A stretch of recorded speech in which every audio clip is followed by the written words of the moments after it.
ማለዳ የመጣ ስታነቃኝ እንደምን አደራችሁ ክቡራትና ክቡራን የምፅዓቱ አዋጅ ነጋሪ አገልግሎት አድማጮቻችን፣ ሰላም ለእናንተ ይሁን። የማለዳ ቁርሳችንን አሁን ጀምረናል። አዘጋጅ እና አቅራቢ ፓስተር አለማየሁ ነሞ። መልካም ጊዜ ሆነላችሁ። ከሕይወት ምንጭ ውሃ ስታረካኝ ሰላም ጤና ይስጥልን። እንደምን አደራችሁ። ይህ በምፅዓቱ አዋጅ ነጋሪ አገልግሎት እየተዘጋጀ የሚቀርብ የማለዳ ቁርስ ፕሮግራማችን ነው። ወደ ዛሬው የማለዳ ቁርስ ፕሮግራም ከማለፋችን በፊት ይህንም ማለዳ በቸርነትና በምሕረቱ የሰጠንን እግዚአብሔር አምላካችንን አብረን አመስግነን ወደ ዛሬው የማለዳ ቁርስ ፕሮግራማችን እናልፋለን። የዘላለም አምላክ እግዚአብሔር አባባት ሆይ ስለተደረገልን ምሕረትና ቸርነት፣ በጎነትና መልካምነት ሁሉ በልጅህ በኢየሱስ ክርስቶስ ስም እናመሰግንሃለን። በደምህ አጥበ ቀድሰ መርገማችንን በመስቀል ላይ ወስደ ደዌያችንን በቁስል ፈውሰ ምሕረትና ቸርነትን ባርኮትን በልጅህ በኢየሱስ ክርስቶስ ስላደረክልን በኢየሱስ ክርስቶስ ስም እናመሰግንሃለን። ደግሞ ስለዚች ስለተባረከች ማለዳ በክርስቶስ ኢየሱስ ስም እንባርካለን። ስለሰጠን ጤንነት፣ ስለበዛልን ጸጋና ምሕረት ቸርነት ክብር ምስጋና ላንተ ይሁን። እነሆ ደግሞ ቃልህን ባርክልን። የቃል መንፈስ ሕይወታችንን ነፍሳችንንና ሥጋችንን እንዲገዛው በኢየሱስ ክርስቶስ ስም እንጠይቃለን። ሁሉ በቃልህ ይቻላልና የቃልህና ኃይልና ጉልበት በሕይወታችን በክርስቶስ ኢየሱስ ስም የተገለጠ ይሁን። ስለ ሁሉ ነገር ተመስገን። በክርስቶስ ኢየሱስ ስም አሜን። እንግዲህ እየተመለከትን ያለነው የሁለተኛ ጴጥሮስ መልእክት ምዕራፍ 1 ነው። በትናንትናው ለቁጥር 16 ነበረ የተመለከትነው። የእሱን ግርማ አይተን እንጂ በብልሃት የተፈጠረውን ተረት ሳንከተል የጌታችን የኢየሱስ ክርስቶስን ኃይል መምጣት አስታወቅናችሁ ይላል። እንግዲህ የምናመልከው ጌታ፣ የተከተልነው እውነት፣ የተቀበልነው ወንጌል በሰዎች ፍላጎትና ተረት ብልሃት የተጻፈ ሳይሆን በመንፈስ መነዳት በነቢያትና በሐዋርያት የተጻፈልን እንደሆነ ከትንቢትም በላይ የጸና የትንቢት ቃል እንደሆነ የእግዚአብሔር ቃል ይነግረናል። እንግዲህ ያመነው እውነት፣ ይህ እውነት፣ የተከተልነው እውነት እንግዲህ ክርስቶስ ኢየሱስ እስኪመጣ ድረስ ከዛም አልፎ ለዘላለም የጸና እውነት የሆነው የእግዚአብሔርን ቃል አምነን ነው የተከተልነው። ጴጥሮስ የሚለው የእርሱን ግርማ ተመልክተናል አለ። እንግዲህ ጴጥሮስ ከመጀመሪያ ጀምሮ ከኢየሱስ ጋር የነበረ ሐዋርያ ነበር። አብሮት የነበረ፣ ሞቱን የተመለከተ፣ ሲሰቀል የተመለከተ፣ መከራውን የተመለከተ፣ ትንሣኤውን የተመለከተና በትንሣኤውም ጊዜ ለጠቦቶች፣ ለግልገሎች፣ ለበጎች አደራ የተሰጠው ታላቅ የእግዚአብሔር ሐዋርያ እንደነበረ እናውቃለን። ስለዚህ ያንን የተመለከተውን፣ ያየውን፣ የዳሰሰውን እውነት ነው እየነገረን ያለው።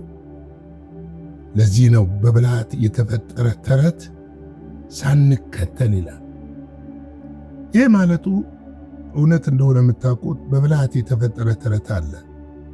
በተለይም በዚህ ዘመን ሰዎችን ከእግዚአብሔር መስመር እያስወጣ ያለና የጽድቅን ሕይወት እያጠፋ ያለ በምድር ላይ እንደ ቫይረስ የተረጨ አፍቅሮተ ነዋይ ወይም የገንዘብ ፍቅር ሰዎችን ሕሊና ያሳተ ትምህርት አለ። ምንም ነገር ወደ ውስጣችሁ የሚገባው በትምህርት ነው፣ የሚወጣውም ደግሞ በትምህርት ነው። አንዳንድ ትምህርቶች ሲገቡ ደስ ይላሉ፣ ግን ውስጥ ገብተው በኋላ መርዝ ይሆኑና ከእግዚአብሔርና ከመንግስቱ ከጽድቅና ከእውነት ይለያሉ። ሰዎች እውር እንዲሆኑ ያደርጓቸዋል። መንፈሳዊ እውርነት ውስጥ እንዲገቡ ማለቴ ነው። ስለዚህ ነው በብልሃት የተበጃጀ አለ።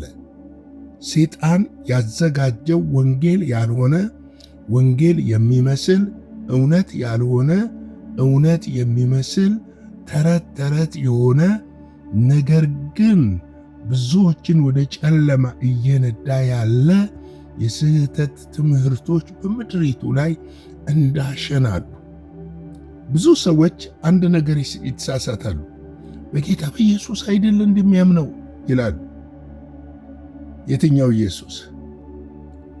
ሐሰተኛው ወይስ እውነተኛው ኢየሱስ? አንድ ቃል ላንብብላችሁ እስቲ። ማቴዎስ 7 ቁጥር 15 እንደዚህ ይላል፣ የበግ ለምድ ለብሰው ከሚመጡባቸው በውስጣቸው ግን ነጣቂ ተኩላዎች ከሆኑ ከሐሰተኛ ነቢያቶች ተጠንቀቁ ይላል።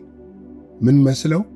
በግ መስለው፣ የዋህ መስለው፣ የእግዚአብሔር ሰው መስለው፣ ልክ እግዚአብሔር የላካቸው መልእክተኛ መስለው፣ ሩሩ መስለው፣ አዛኝ መስለው፣ ጨዋ መስለው ምን ከሚያረጉ ከሚመጡባችሁ በፍጹም በኃጢአት በትጨማለቁ የማይገስጿችሁ በእነሱ ጥቅም ላይ እስካልመጣችሁ ድረስ እንደፈለጋችሁ እንድትሆኑ ነፃነት የሚሰጧችሁ እነዚህ ሐሰተኞች ናቸው።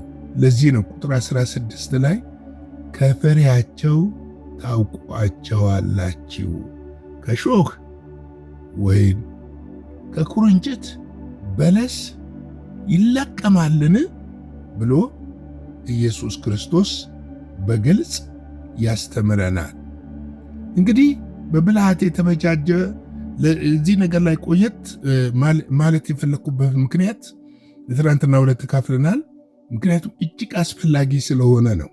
በዚህ ዘመን በብልሃት የተበጃጀ የተሰራ ወንጌል የሚመስል ግን ወንጌል ያልሆነ የሰው ልጆችን እያጠፋ ያለ ብዙዎችን የተመረጡትን እንኳን ሳይቀር እያሳተ ያለ ትምህርት በምድራችን ላይ ስላለ ነው። እነሱ ይደልባሉ፣ ህዝቡን ያከሱታል። እነሱ ይዋቡበታል፣ ህዝቡ ግን እያሽቆለቆለ ይሄዳል።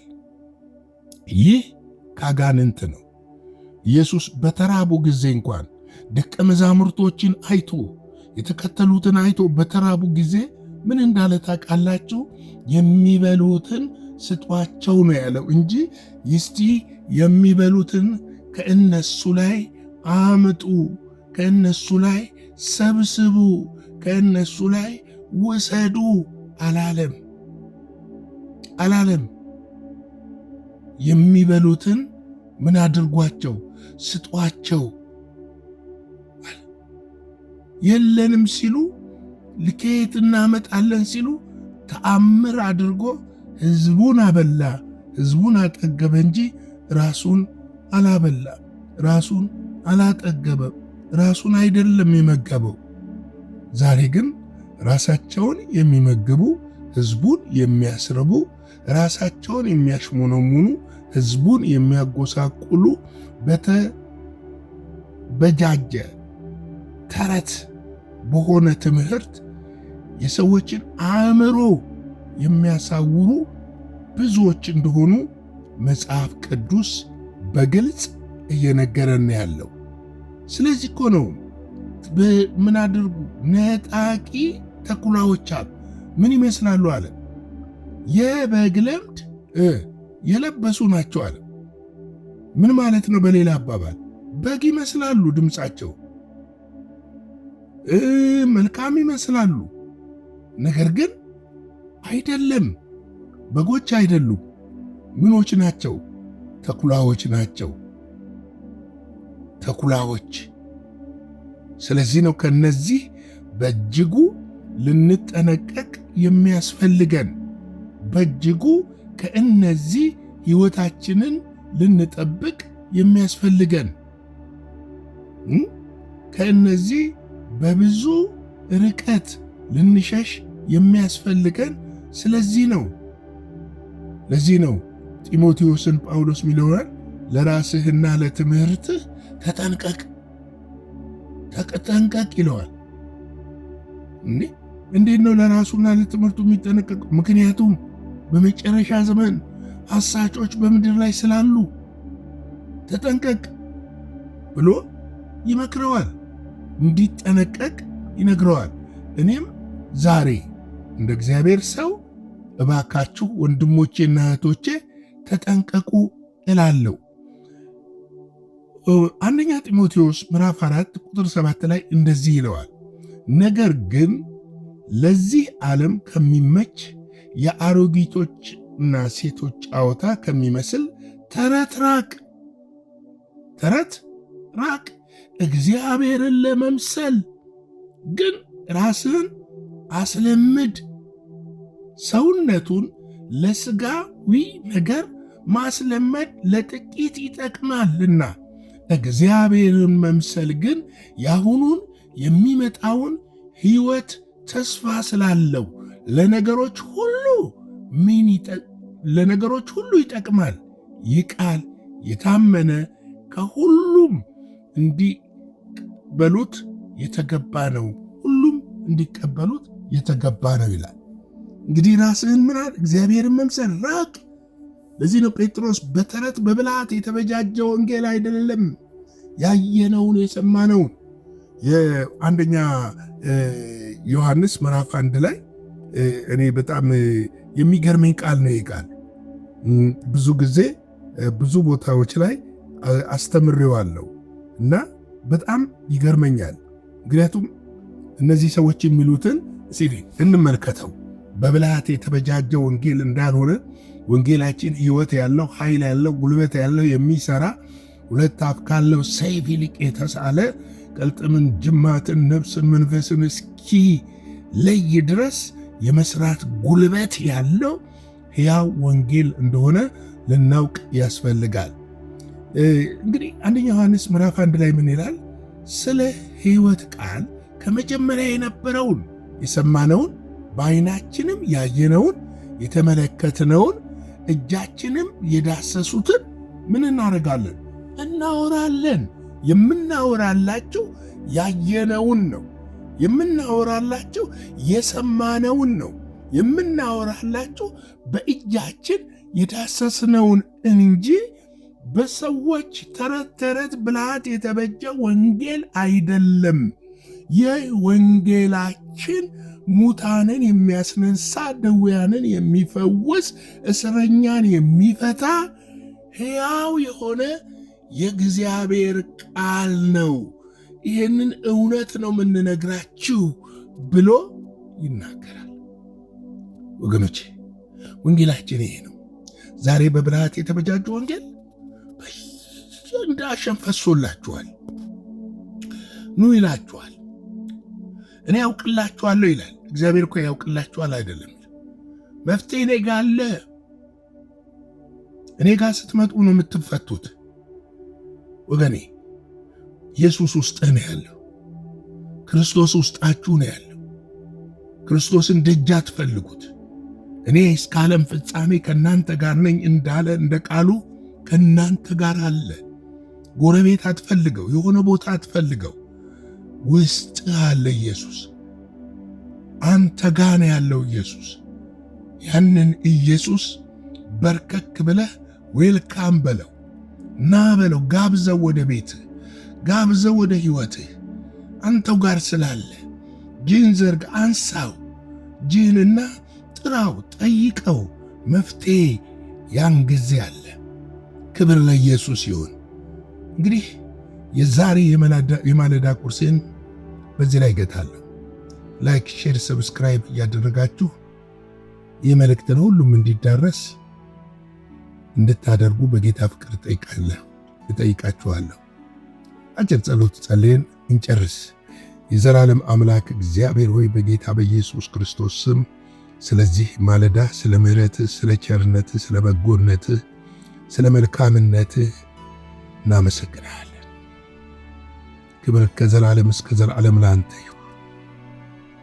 ለታላቁ ስም ይሁን። ከፍ በል፣ ተባረክ። አንተ ታላቅ ድንቅ ኃያል ብርቱ አምላክ ነህ።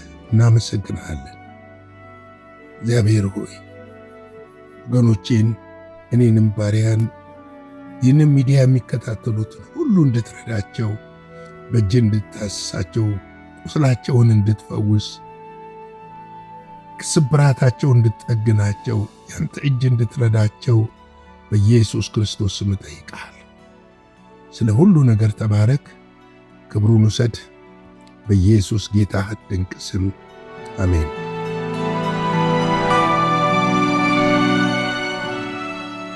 በነበረን የመልእክት ክፍለ ጊዜ እንደተባረካችሁ ተስፋ እናደርጋለን። በነገው ማለዳ በሌላ ዝግጅት እንገናኛለን። መልካም ቀን።